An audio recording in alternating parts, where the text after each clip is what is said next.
there's been a number of very strange things happening around Antarctica lately, since a number of very prominent people this year have made trips to Antarctica. But is there something happening in Antarctica that we don't know about? Well, stay tuned as The Outer Dark brings you 5 things we know about the elites and Antarctica. Number 10. First, some context. Antarctica is a barren, vast region, almost twice the size of the United States, and at the southern hemisphere, south of New Zealand. That is, it's massive. It's a massive, huge landmass, and covered in ice. There is large scrolling reserves of ice-capped mountains and rocky land. But what is the mystery? Well, number 9. It is the weird sequence of events. Since on the 12th of February, Russian Orthodox Church leader Patriarch Kirill met with Roman Catholic Church leader, that is, the Pope, in a historic meeting between the two leaders, something that had not happened in 1,000 years. Let that sink in a moment.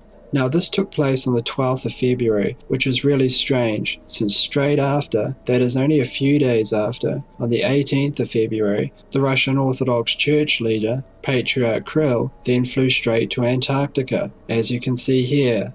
That is, literally a few days after he met the Pope. But this old man, who's an elderly old man, and a head of a religious movement, that is Patriarch Kirill from Russia, doesn't even take a week or a few weeks to rest from that tiring trip. No, he flies straight to Antarctica.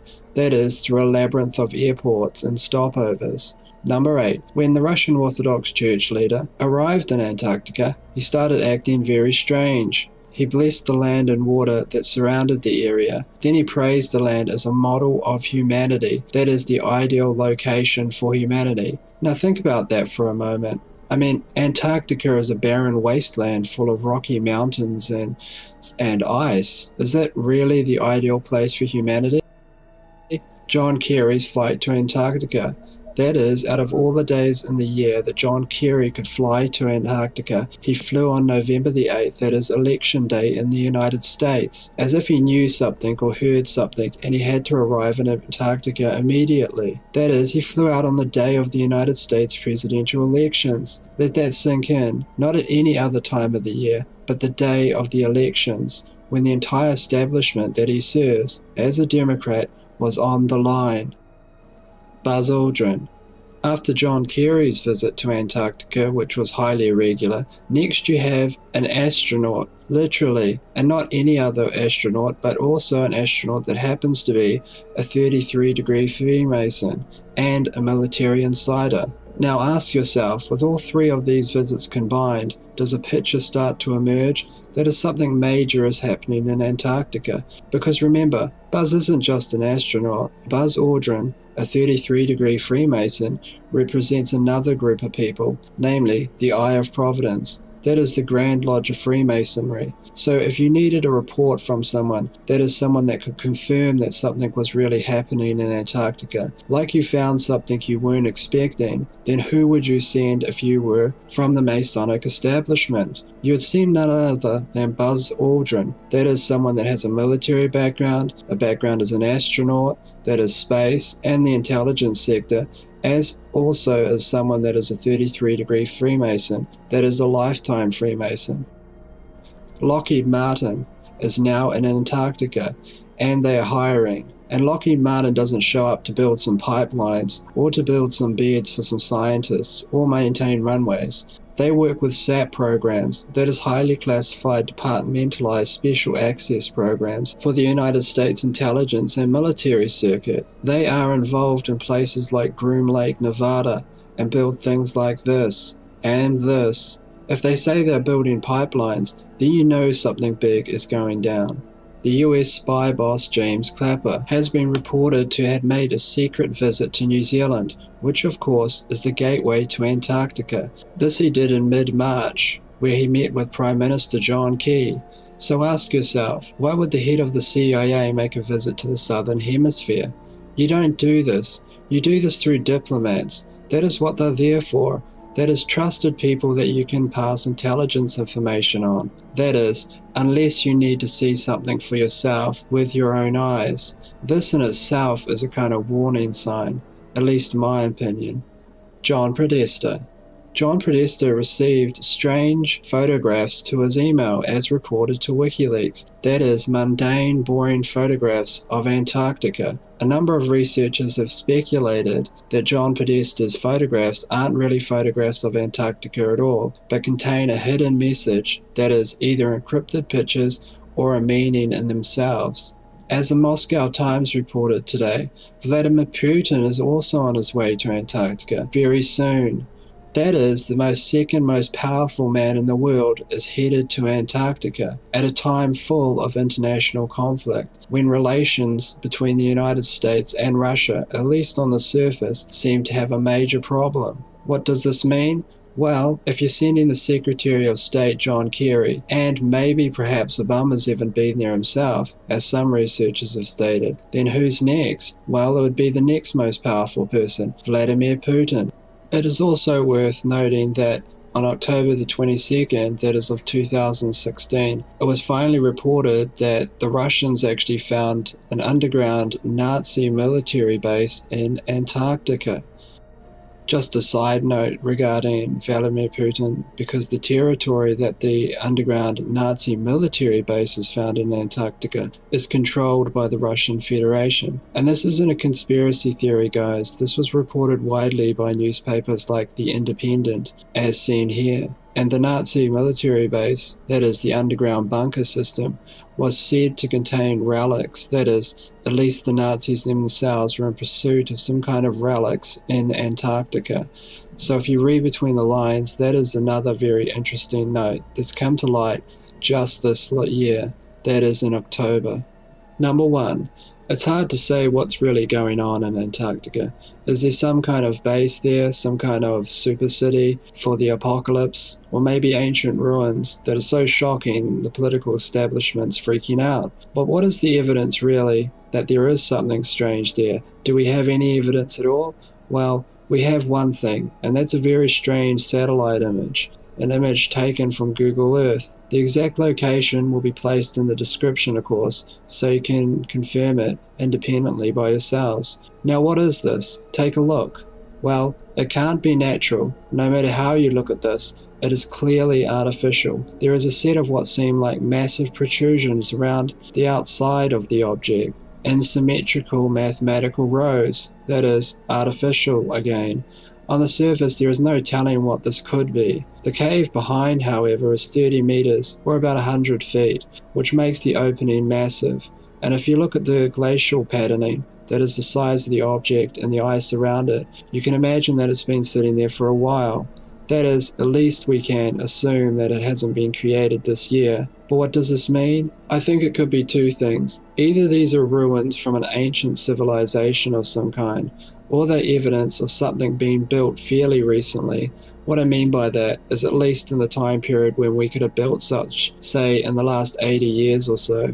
Either way, you don't build something like this, which looks like a door to a massive underground structure, for no reason. You build it there as a permanent feature, and within a rocky terrain, just as you see here, a kind of bunker or super base. But why is it there? I don't know, guys. I have absolutely no idea. But I do know by this photograph alone that there is something in Antarctica.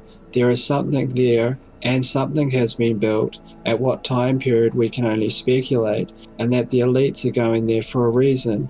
You don't have all these high-profile figures going to Antarctica for no reason, especially from the religious sector, major religious sector, from the heights of power, John Kerry, Vladimir Putin, the director of the CIA, etc., unless there really is something going on in Antarctica. But in the meantime, guys, all I can do is try to dig a little bit deeper. I will, of course, bring you any information I find. What was the reason behind Obama's secret trip to Antarctica? What was the reason for CIA Director James Clapper's simultaneous visit to Australia? Why did Russia's top religious leader go to Antarctica? There has been a virtual media blackout about these highly unusual trips made by officials in Russia and the US. There are a couple of sources that cited Obama traveled to the southern tip of Argentina before crossing the Drake Passage to Antarctica. Indeed, Obama's secret trip comes at a highly unusual time. It follows on the heels of a visit by Patriarch Kirill of Russia. Kirill met with Pope Francis in Havana, Cuba, less than 1 week before he departed for Antarctica. Media sources described the meeting between the two religious leaders as urgent. Nothing like this has happened since the 1054 AD schism that separated Eastern Orthodoxy and Roman Catholicism. Why an urgent meeting between these leaders was called after a millennium of never meeting with one another is a mystery. The mainstream media reported that the meeting between Francis and Kirill was meant to condemn persecution of Christians around the world and to foster ecumenical dialogue. But again, it comes at an unusual time, because 4 days after this meeting, Kirill arrived in Antarctica and performed a religious ceremony blessing the land and water surrounding the continent. He praised the barren lands of Antarctica as, quote, a model of an ideal humanity. Kirill also said the following, quote, Antarctica is the only place where there are no weapons, no military activity, there are no scientific studies focused on the emergence of a new means of destruction. It is a perfect image of humanity and a testimony to the fact that people can live like this. No borders, no weapons, no hostile competition, that they can cooperate and feel as members of one family, unquote. The reason I find Obama and Russian visits to Antarctica very strange is the following. There was another country, another regime, that visited Antarctica just before a Great World War started. The Nazis led an expedition of 33 members, including scientists, to Antarctica, just before the start of World War II in September 1939. Their expedition to New Swabia lasted from December 1938 to February 1939. It is known that the Nazis took thousands of photos using airplanes during this expedition. They also took reels of colored film, which was rare at the time and very expensive to produce. The regime was clearly looking for something in Antarctica. But what was it? What were they there for? 2 earlier expeditions to Antarctica by the Nazis were also very alarming. They were intent to map out the terrain of the continent using hot air balloons for aerial footage. The Nazis even attempted, during these 2 expeditions, to walk across the entire continent and map out its landscape. It's still unclear why they engaged in so much surveying. Let us go back to World War II and listen to an interview given by an American naval officer named Richard Byrd. Byrd was stationed and lived in Antarctica for some time. Byrd made astonishing claims about the continent, that it could be the key to a future controversy that would erupt between various countries, not merely regarding the issue of resources, that precious metals, mineral deposits, and even uranium have been found in Antarctica. No, Richard Byrd seems to suggest that something else was there. Admiral Byrd, you've been to both the North Pole and the South Pole. Is there any unexplored land left on this Earth that might appeal to adventurous young Americans? Yes, there is. And not up around the North Pole, because it's getting crowded up there now, because they find out it's really usable, not only to live in, but militarily. But strangely enough, there's left in the world today an area as big as the United States that's never been seen by a human being. And that's beyond the pole, on the other side of the South Pole, from Middle America. And I think it's quite astonishing that there should be an area as big as that unexplored. This is a tremendous So challenge. there's a lot of adventure left down at the bottom of the world. Admiral, an expedition to which I believe you're the advisor is now en route. What is that expedition doing? Well, that's the icebreaker Atka, and it's a reconnaissance expedition. It's going down to the South Pole area to make certain observations and to look for some bases. They will be back in April, and they will report back, and upon the information we get from that undertaking, we will base the bigger expedition that's to follow. Is that very definitely planned, or is that... That is being planned right now. So I'm willing to say to you that there will be a number of expeditions that will follow, I think, year after year. Richard Byrd verified that Antarctica wasn't about resources, but rather that the Nazis had established secret bases for some reason. Perhaps they were protecting something. Operation High Jump, coordinated by Byrd, which included US, Russian, Australian, and British forces, was meant to close in on the Nazis' strange operations in Antarctica. We'll return to Richard Byrd later on in this video. The logo for the Nazis' third expedition to Antarctica shows that they were interested in a particular portion of the continent called New Swabia. You can see on this emblem that there were lines drawn to bring your attention to an exact coordinate, ending on a particular target. Perhaps the Nazis were hiding a secret in plain sight, that they had located something. Were they pointing us, perhaps, to a hole that existed into the earth? A pathway into the center of a hollow earth. There is evidence to suggest that the Nazis believed in the hollow earth and held to an understanding that perhaps there was a passageway to the other side. While hollow earth is not a popular idea these days, it was during World War II. In fact, it was suggested that most of the top Nazi officials believed in a hollow earth concept. Many within Nazi pop culture also believed in a hollow earth, including German writer Karl Neupert. In the book called Between Science and Fiction, The Hollow Earth as Concept and Conceit, the author documents that Neupert began what appeared to be a cult following of hollow earth believers in Germany at the time.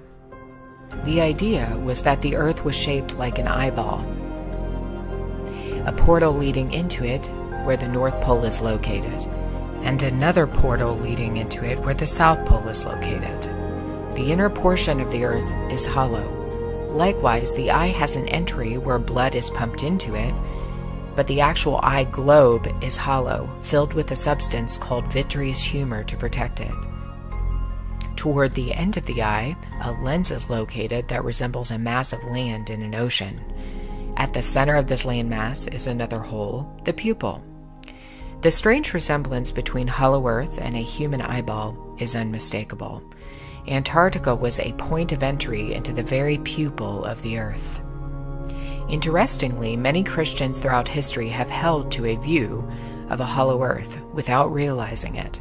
That's because for many centuries, Christians have viewed hell as a place underneath the crust of the earth, a place of fiery torment where condemned souls go. The Nazis, however, believe the opposite, that perhaps this place inside the earth was not for condemned souls, but a place where the master race, their ancestors, dwelled. Nazi belief in the location of the master race was based on a New Age theosophist who had a profound influence on their philosophy and esotericism. Helena Blavatsky suggested that inner earth was not the place of hell, but a place where the master race lived. Admiral Richard Byrd is arguably one of the most controversial voices on the subject of hollow earth. The truth is that Byrd organized a mission called Operation High Jump to stop Nazi ambitions in Antarctica even after World War II had ended. It was officially classified as a reconnaissance mission, yet several members of Operation High Jump died mysteriously.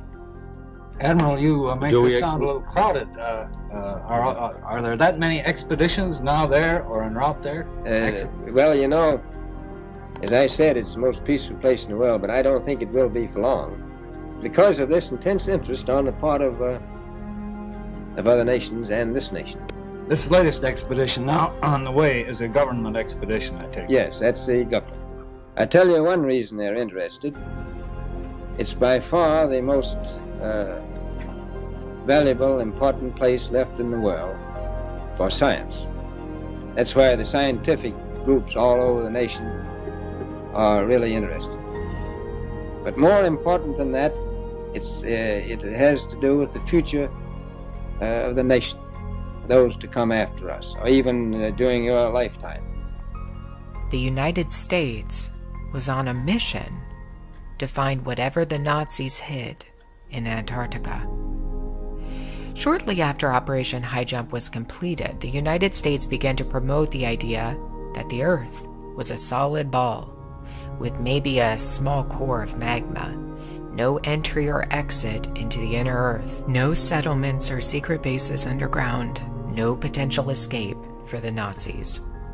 This idea came into full force using the US's newly created NASA. Byrd, who had begun to speak out about Hollow Earth towards the end of his life, died approximately 1 year before NASA was launched by the US.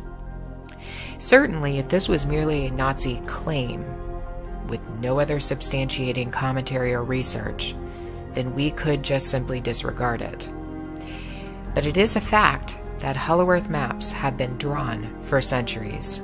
Famous members of the Illuminati, including Edgar Allan Poe and Jules Verne, alluded to Hollow Earth in their writings, that there was a world underneath the crust that we stand on. One of the most striking affirmations that an opening to another world was identified was made by Richard Byrd himself. Byrd's diary was mysteriously published in 1990 by a company called Inner Light. In the 68-page publication, Byrd suggested that a land existed beyond the pole where he was stationed for many years around the time of World War II.